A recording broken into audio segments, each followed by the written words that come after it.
Cárguese positivamente, así, literalmente como lo oye, y al mismo tiempo ahorre dinero.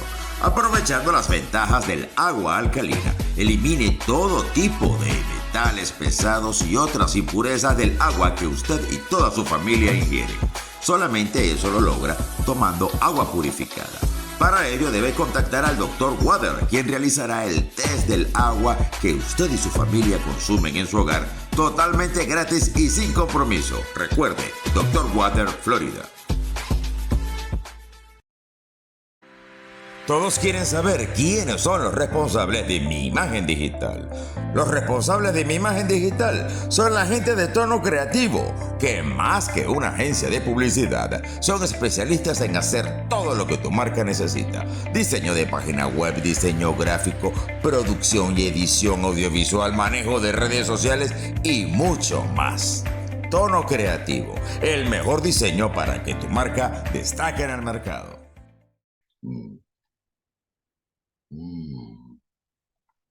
Qué rico es tomar agua cuando uno tiene sed. Yo no puedo comenzar este programa de hoy sin recomendarles que visiten www.drwaterfl.com y en Instagram drwaterfl. Y así usted obtendrá el test del agua que usted y su familia necesitan en su casa totalmente gratis, con un excelente descuento para la instalación de su planta alcalinizadora de agua y un purificador de agua para evitar los malos olores y sabores. Y así usted podrá tomar un agua tan rica como esta. Agua alcalina y purificada. Recuérdelo, Dr. Water FL. Fuerte abrazo, amigos, donde quiera que se encuentre, desde los Estados Unidos de Norteamérica y para toda América Latina. Esto es para todos ustedes y yo, Eliezer Elvitar.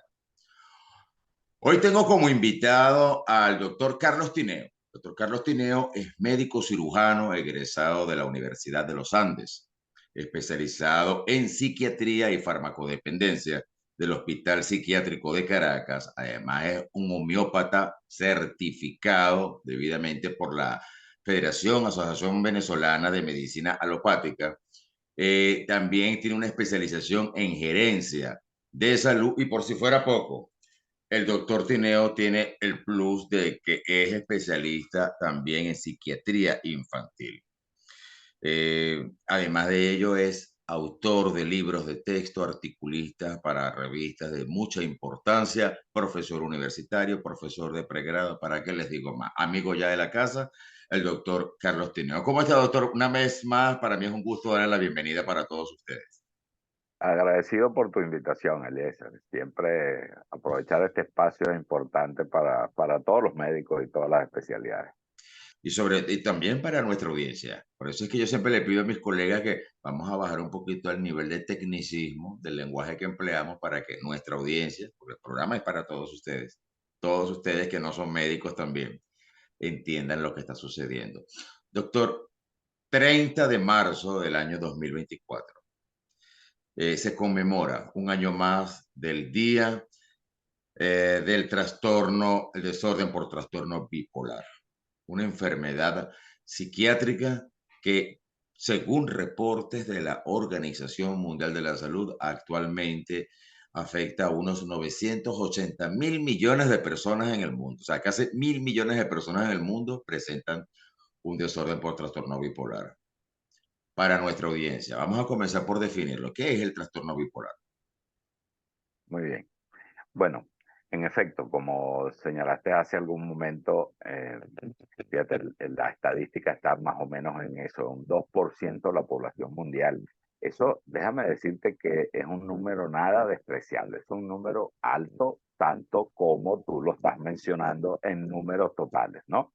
Pero cuando uno habla de 2% de la población mundial, estamos hablando de una cantidad enorme, exactamente casi 1 billón de personas. Entonces, bueno, estamos hablando de un problema de salud pública importante, serio, que además está causando, digamos, serias distorsiones de la calidad y de la capacidad de la persona que sufre este trastorno en su área familiar, laboral, personal, etcétera.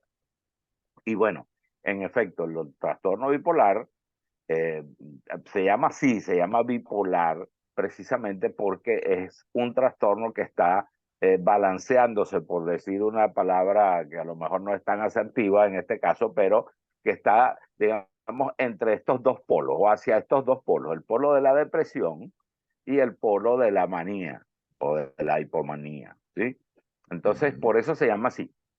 Y fíjate que, entonces, ¿qué significa eso? Que la condición clínica, digamos, del trastorno es precisamente esas fases de este trastorno. Es decir, un trastorno que se caracteriza por tener un periodo de tiempo con síntomas maníacos. Voy a explicar un poco lo que es esto porque Sí, un poco claro. para no utilizar cosas técnicas, ¿no? Eh, la manía es una exaltación del estado de ánimo, es eso que llamamos euforia, en este caso es un estado de euforia excesiva. Entonces, las personas están muy activas, están, digamos, verborreica, que hablan mucho, están haciendo muchas cosas, les cuesta conciliar el sueño, están permanentemente con pensamientos, hay una cantidad de pensamientos en las mentes de estas personas que además quieren ejecutarlas todas y por supuesto eso no es posible, por lo tanto se atropellan, entonces hay una especie de hiperacción de su actividad cerebral, ¿no? Eso por supuesto afecta entonces en su actividad, por ejemplo, porque bueno, quieren hacer muchas cosas, intentan, están permanentemente haciendo, lo cual también les conduce a riesgos, porque entonces hacen negocios o compras o actividades sexuales o actividades de otro tipo, digamos, fuera de lo rango normal, de lo esperado. Entonces, esto pues afecta su nivel de funcionamiento. Esto es, digamos, la manía, esta fase maníaca. Y por otro lado, tenemos la depresión, exactamente lo contrario. Sí, digamos, pues, es persona que está ahí, que tiene eh, ¿me escuchas? Hubo un ¿Me momento en estás que no lo escuchando? escuché, doctor, Wow. cuando comenzó a hablar Ok, de la segunda parte. de la depresión. Ajá, Bien, si es tan amable. y la otra fase, digamos, es la fase depresiva, que es más conocida. Entonces, la fase de depresión es esta típica condición de tristeza, de decaimiento del ánimo, de pérdida de interés por las actividades regulares que antes hacía, falta de energía, fatiga, cansancio frecuentes, llanto, y pues por supuesto digamos que la consecuencia más grave de la depresión, que son las ideas de suicidio. Esto es entonces lo que llamamos nosotros como una depresión mayor. Esa bipolaridad, ese presentar estos dos estados de manera alterna, que bien puede comenzar con su fase maníaca o con la fase depresiva y que se van alterando en el tiempo. Entonces, pues, y la alteración, digamos, el ciclo puede durar días, semanas, meses, y va a depender mucho de cada persona. Entonces, hay un conjunto de síntomas que son muy específicos para las personas, ¿no? Yo tengo pacientes que eh, hacen cambios de su ciclo una vez al año, pero hay otros que no, que los refieren cada semana o cada 2 días. Eh, Aún bajo tratamiento, doctor. Aún va, bueno, por supuesto el tratamiento mejora muchísimo y los estabiliza, ¿no? Y esa es una buena noticia porque en este momento en el mundo tenemos buenas opciones terapéuticas, de tal manera que eso no es una condición que te inhabilite. Y eso es una buena noticia, al igual que en la esquizofrenia, que es que antes había el mito de que si ya tenemos una esquizofrenia, entonces no podemos hacer ninguna actividad, no somos productivos, etcétera, etcétera. Con el trastorno bipolar también existe mucho ese mito. Y como digo, es un mito. Es decir, realmente los pacientes pueden funcionar perfectamente si tienen la atención adecuada, por supuesto, ¿no? Y bueno, ¿cómo entonces hacemos el diagnóstico de esto, del trastorno bipolar? Bueno, pues ahí está el tema de la experticia clínica. No es fácil para los menos entrenados, digamos, hacer un diagnóstico de trastorno bipolar por la forma en que aparece, porque pudiera aparecer como una depresión, ¿sí? Entonces hay digamos, un diagnóstico diferencial ahí que pues nos hace cometer errores desde el punto de vista clínico, por supuesto, desde el punto de vista terapéutico. O puede aparecer como una hipomanía, y una hipomanía es ese estado de exaltación del estado de ánimo no tan severo como en la manía. Entonces, hay tantas variables en la sintomatología dependiendo de las personas, entonces hace difícil el diagnóstico. Pero toda vez que una persona, digamos, capacitada, los psiquiatras, pueden hacer el diagnóstico, bueno, ya lo que nosotros esperamos es que la evolución y el pronóstico de ese paciente sea bueno. Repito, porque tenemos muchos recursos en este momento desde el punto de vista farmacológico y desde el punto de vista psicoterapéutico. Ahora bien, existen varios tipos de trastorno bipolar. A mí me Así es. gustaría que para la audiencia, ustedes no, vamos a recapitular esa parte. Ok. En aras de respeto al tecnicismo y no enredar a la audiencia, lo que voy a decir es que han habido muchísimos intentos de clasificaciones de los trastornos bipolares. Yo recuerdo intentos de clasificación o clasificaciones aceptadas, más bien, no intentos, o en congresos, propuestas, desde hasta 6 tipos o 7 tipos distintos de trastornos bipolares.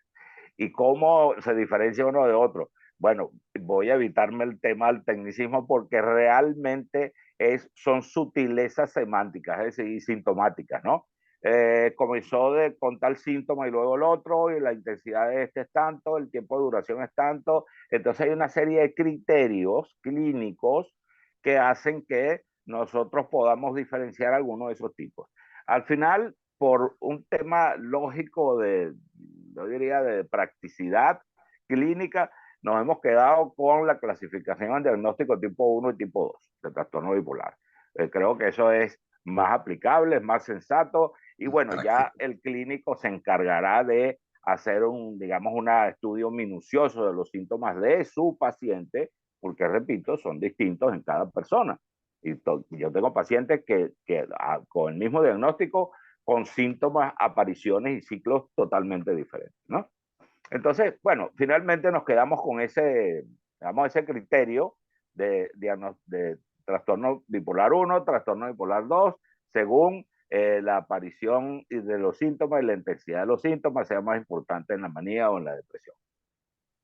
Ya. Y doctor, usted habló del tratamiento y que actualmente había muy buenas y novedosas opciones de tratamiento. En el caso de, algo muy frecuente, muy recurrente que he leído, que el paciente que es portador de este trastorno y tiene tendencia a abandonar el tratamiento. Es factible, es fácil, en corto, mediano, largo plazo, rescatar a un paciente que ha llegado hasta síntomas psicóticos, que su manía ha sido tal que se cree Superman, por ejemplo.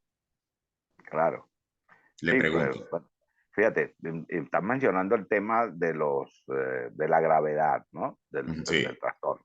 Entonces, tenemos un agregado aquí. Como estamos hablando de dos polos de la misma enfermedad, entonces tenemos síntomas maníacos en extremo, digamos, agravados, severos, que tal como tú dices, entonces hay síntomas psicóticos, pierden conciencia de realidad, alucinaciones, etcétera, alucinaciones. etcétera, lo cual causa también entonces un grave problema de funcionamiento de esa persona.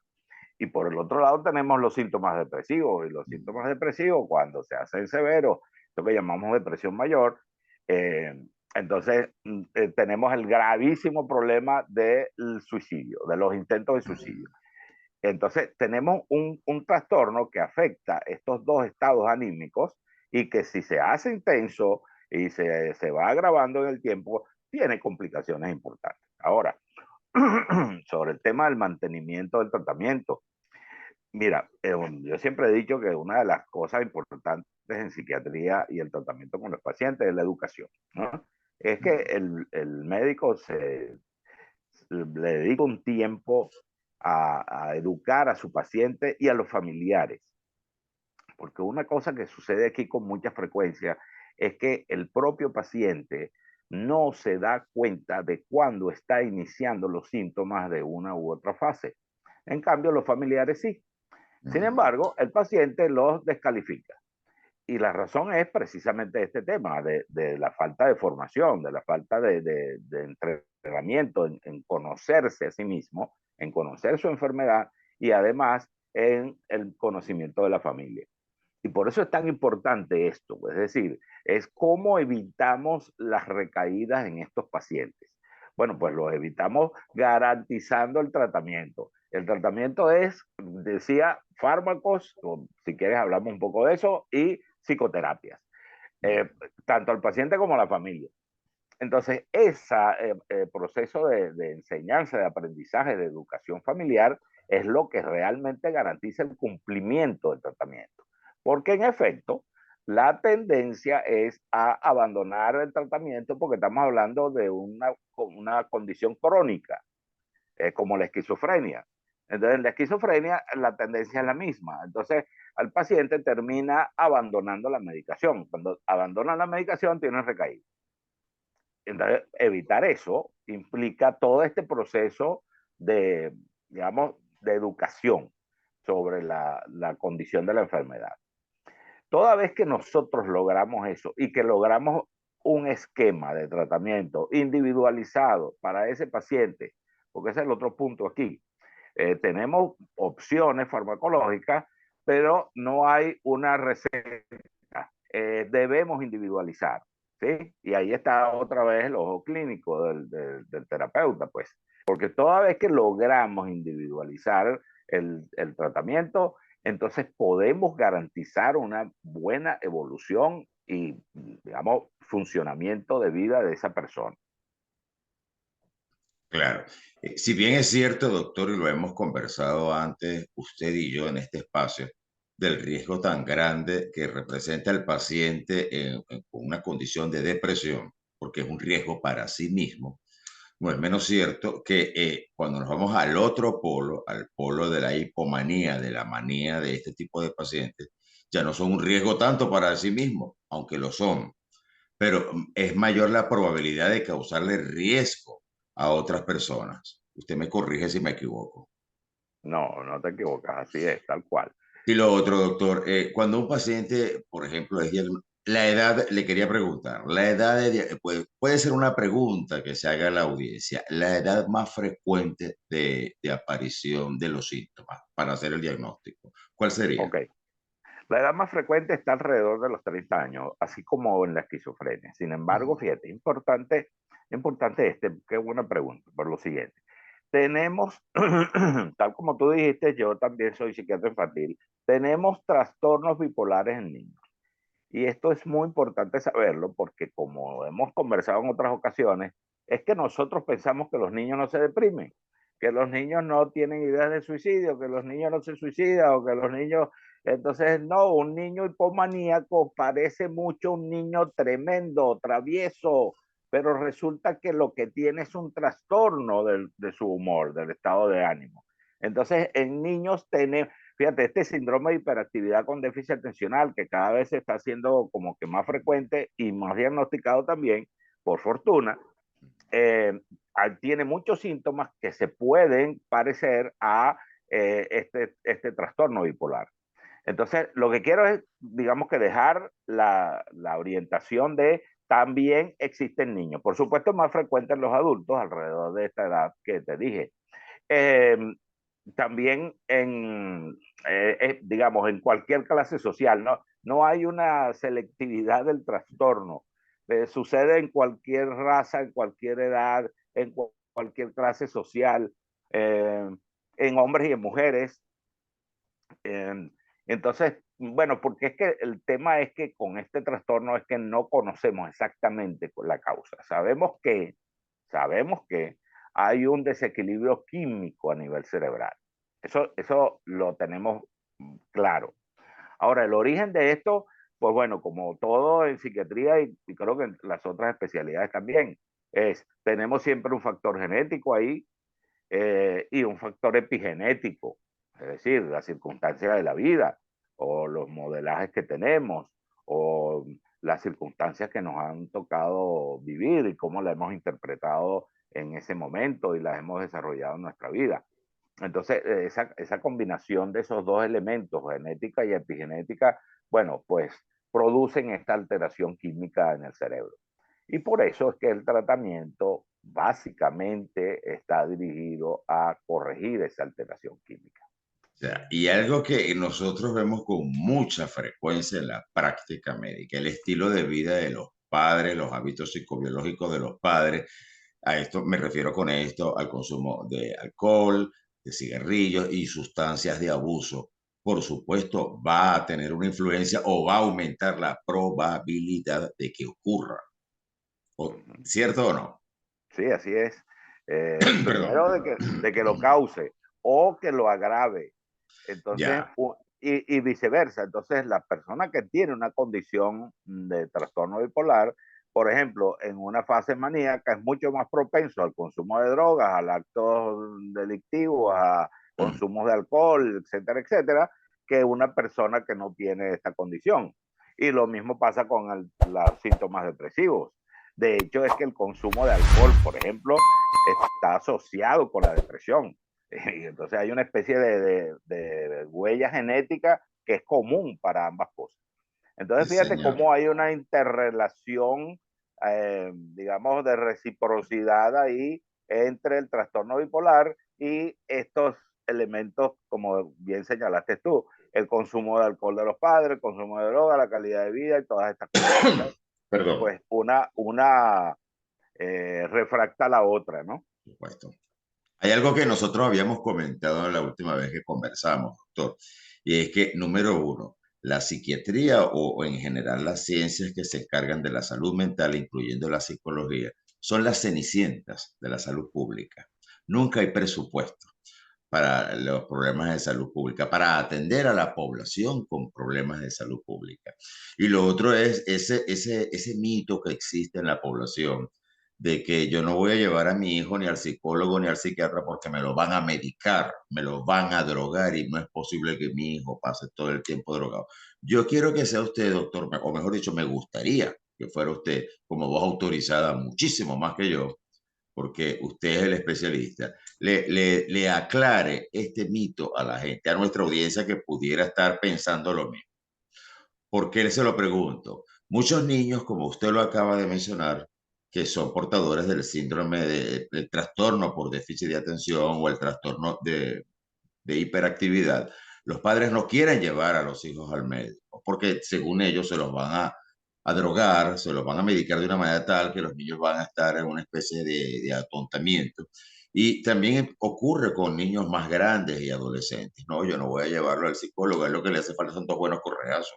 A él lo que le hace falta es que yo lo castigue. Y resulta que tengo un muchacho encerrado en un cuarto con una depresión que puede llegar a formar parte de esas cifras rojas que usted y yo conocemos, que manejan sobre todo en Venezuela como el país número uno en suicidio de adolescentes. O un muchacho que vaya a incursionar en actos delictivos o consumo de droga. Entonces, a mí me gustaría que fuera usted quien se lo aclarara a la audiencia. El hecho de que llevemos a un niño o un adolescente porque observemos un cambio en su conducta a un especialista no quiere decir, no es sinónimo que se lo vamos a medicar. Sí, así es. Y eso hace la dificultad precisamente para ayudar a estas personas que tienen esta condición, ¿no?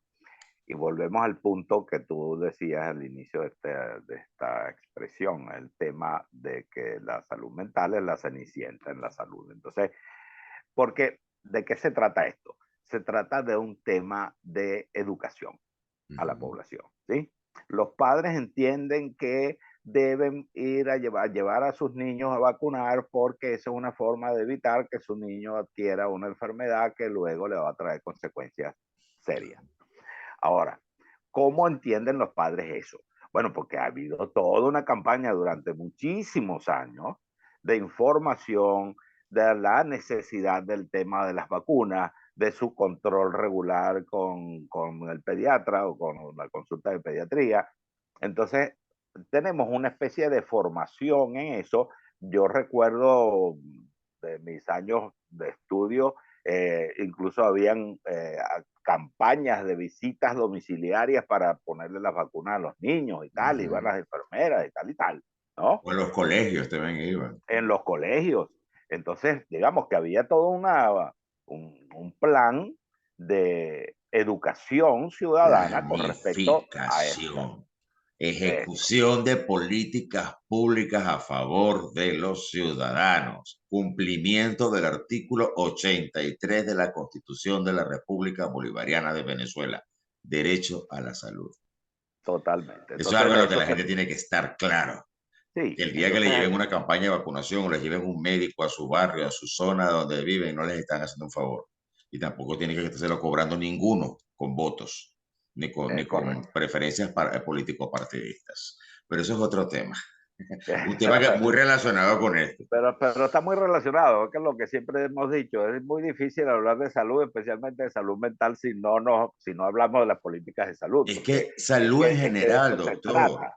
Sí, sí, a eso me refiero. Es decir, entonces lo que quería decirte, entonces, ¿qué pasa? Hacer una campaña de educación con las vacunas o lo que sea, implica, por supuesto, eso que tú decías. Bueno, entonces necesitamos tener una gente primero que tenga voluntad para hacer esto, que esté ganada con esta idea, y luego esto requiere de un presupuesto, requiere de equipo, requiere de personal, requiere de cosas que además, repito, tampoco, no es una dádiva, es que es parte de los protocolos internacionales de salud. Que Y en yo me voy a Venezuela no se hagan permitir, no significa que no, que sea, a ver, algo extra que haya que hacer. No, no, no, para nada. Es que eso el Estado está obligado a hacerlo. Y el y yo gran me iba a tema con permitir, doctor, esto, interrumpirla sí, para decirle algo claro, cuando usted dijo personal. Personal debidamente formado, claro, estudiado. O claro, sea, eso es lo enfermeras que que... hayan pasado por una escuela de enfermería, médicos que hayan pasado por una universidad reconocida. Ya de Sí, las sí. diferentes universidades públicas autónomas que hay en el país y las experimentales. No, este bodrio de... A mí no me gusta ni nombrar eso, pero tengo que nombrarlo, hay que abrir los ojos a la gente. Esto de medicina integral comunitaria, egresado de la UEB, eso no sirve para nada, señores. No lo digo yo solamente, lo dicen los mismos pacientes que van para allá cuando hay medicina les den uno o para hacer el turno de la rehabilitación y ellos lo que saben es hacer apretar el botón de la maquinita de rehabilitación porque ellos no saben no tienen ni la más remota idea de lo que están haciendo, de lo que le están administrando a los pacientes. Entonces, bueno, yo suscribo cada una de sus palabras con respecto a esto, pero tiene que ser un personal debidamente entrenado como la medicina que nosotros, de la cual nosotros disfrutamos, porque ya eso es recordarlo como un disfrute, en los años 40, los años 50, 60, 70, 80, hasta los 90, hasta el año 2000, hasta allí. Porque de ahí para acá yo creo que más nunca hemos podido gozar de disfrutar de ese beneficio con la óptima calidad que nos merecemos los ciudadanos. Ahora bien, doctor, usted es especialista en neuropsicofarmacología, una especialización que usted hizo en el Instituto de Medicina Experimental de la Universidad Central de Venezuela. Y a mí me gustaría que usted, en líneas generales, más o menos le dijera a nuestra audiencia qué tipo de drogas se emplean para el tratamiento del paciente con trastorno bipolar y más o menos qué hace cada uno de ellos en el organismo. Así, en Ok, líneas muy generales. sí, porque como te decía, es importante individualizar los esquemas de tratamiento. Ujú. ¿Eso qué significa? Tenemos opciones. Entonces utilizamos los estabilizantes del humor, pero también en función de los síntomas del paciente, si el paciente está deprimido, vamos a necesitar antidepresivos y si está hipomaníaco, vamos a necesitar medicamentos que disminuyan esa hiperacción cerebral. En este caso utilizamos neurolépticos, los de nueva generación. Y la combinación de esos, digamos, tres grupos de medicamentos es lo que logra esa estabilidad en el paciente, ¿no? Ahora, insisto, eso va a depender mucho de las características de cada paciente, en función de cómo estén los síntomas, de cómo sean los ciclos, de cuánto tiempo duran, de los síntomas más importantes, los más severos en cada uno, etcétera. Así que vamos haciendo una especie de diseño individual de combinación de individualizar en ese paciente que tenemos ahí. Y Claro, y como yo me digo voy a ir al yo, extremo, toda, doctor. sí, Pacientes con síntomas severos. Por ejemplo, paciente que además de que tiene el ánimo exaltado, está taquipsíquico, es decir, que su pensamiento va más rápido que lo que él puede decir. Un paciente verborreico que habla demasiado y no para de hablar, que no se compara con nada de lo que la gente haya podido ver. Hay gente que dice, no, fulano sí habla, no, pero eso no es nada para un paciente verborreico que usted los conoce mucho más que yo. Un paciente que tiene alucinaciones visuales, alucinaciones auditivas y que encima de eso tiene esa grandilocuencia de tener ese delirio de grandeza, de, como le dije, se cree en Superman. Ese caso extremo de ese paciente y de paso abandona el tratamiento. ¿Cómo se rescata un paciente con esos síntomas psicóticos? De nuevo, claro, estás poniéndome en la situación extrema. Yo le esa es la más decía a mis extrema. alumnos, claro, sí, porque además hay un riesgo, como tú decías, hay un riesgo para ese paciente y para las otras personas que están con él. Entonces, ahí tenemos una situación de emergencia en psiquiatría, una de las pocas emergencias que hay en psiquiatría, pero esto es una emergencia. Ahora, el tema de abordar va a depender mucho de las condiciones del paciente, oye, y del país donde vivimos. Yo le decía a mis alumnos de posgrado en Caracas, decía, miren, toda vez que nosotros conseguimos un esquema de tratamiento, lo podemos individualizar y nos está dando buenos resultados, oye, no inventen nada, garanticen el cumplimiento de ese tratamiento. Y el cumplimiento de ese tratamiento es, como decía al principio, es educación del paciente, educación de los familiares.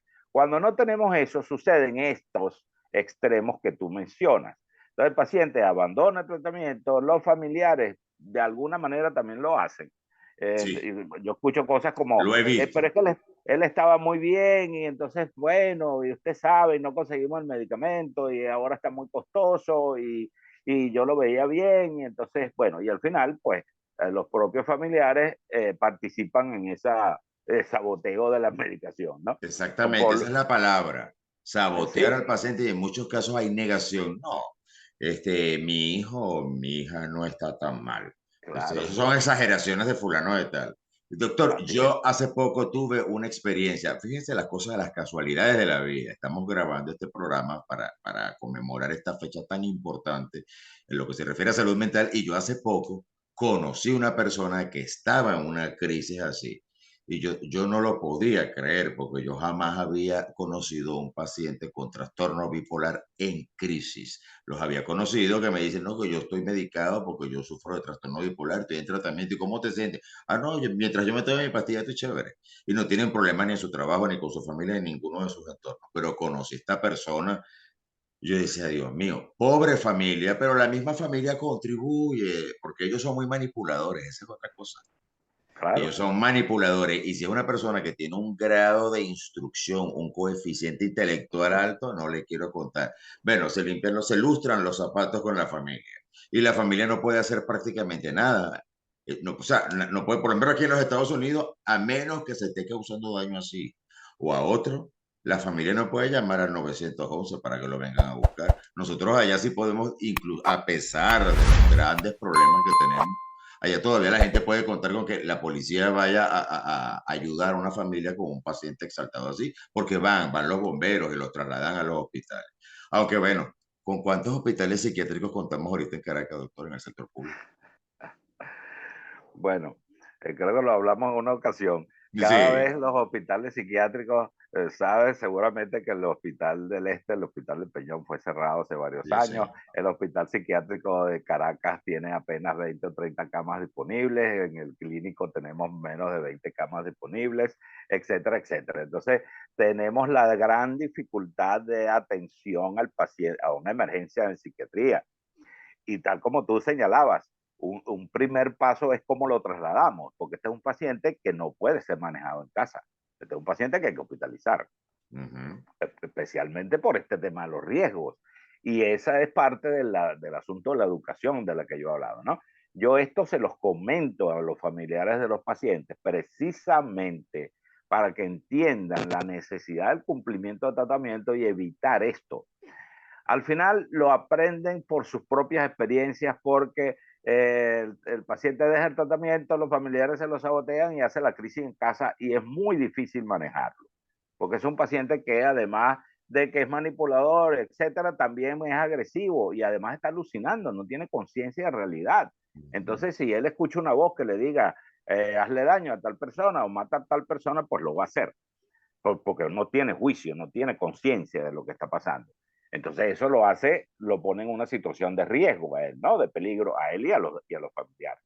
Entonces es difícil de manejar en casa porque toda vez que están en crisis, niegan totalmente la necesitación, porque lo que le está pasando. Se me distorsiona el A sonido, ver, doctor. ok, a ver. Ajá. Vamos a ver, tú me avisas cuando se escuche Ahora se mejor oye, y bueno, se oye nítido. Ajá, ahora. perfecto.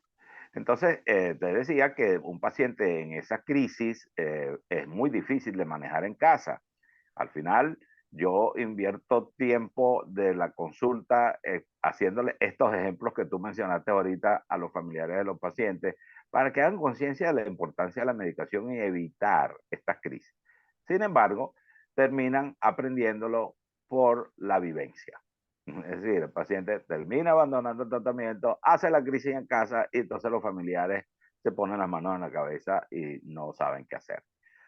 ¿Y qué significa eso? La negación al tratamiento. Entonces, un paciente en esas condiciones es muy difícil, por ejemplo, ponerle una medicación oral, darle pastillas en la casa, porque no las toma.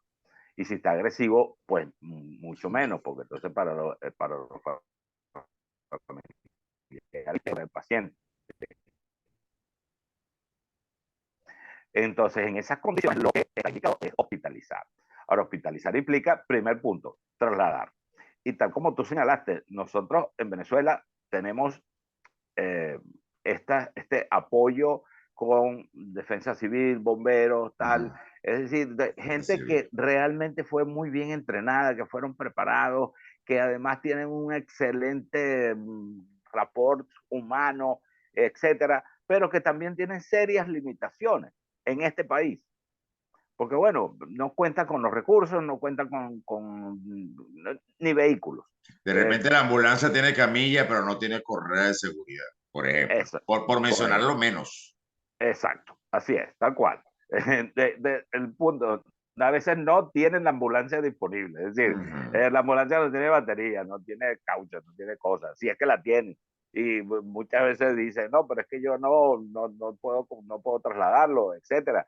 Es decir, en Venezuela esto es un común, ¿no? Qué Una desgracia, ¿no? historia Y nos repetida, sí. restriegan en la cara las camionetas que le acaban de comprar los militares. Qué desgracia. Ah, bueno, De así verdad. es, tal cual. De verdad que en nuestro país es un país, es el único en el mundo, definitivamente. Definitivamente nuestro país es único en el mundo y la gente pendiente de unas cosas que yo digo sinceramente, o yo me estoy poniendo viejo, o yo fui criado, chapado a la antigua, pero uno sabe, bueno, la gente que es cercana a mí, tenemos un orden de prioridades de las cosas. Primero la nevera y la alacena, ¿o no? Ujú.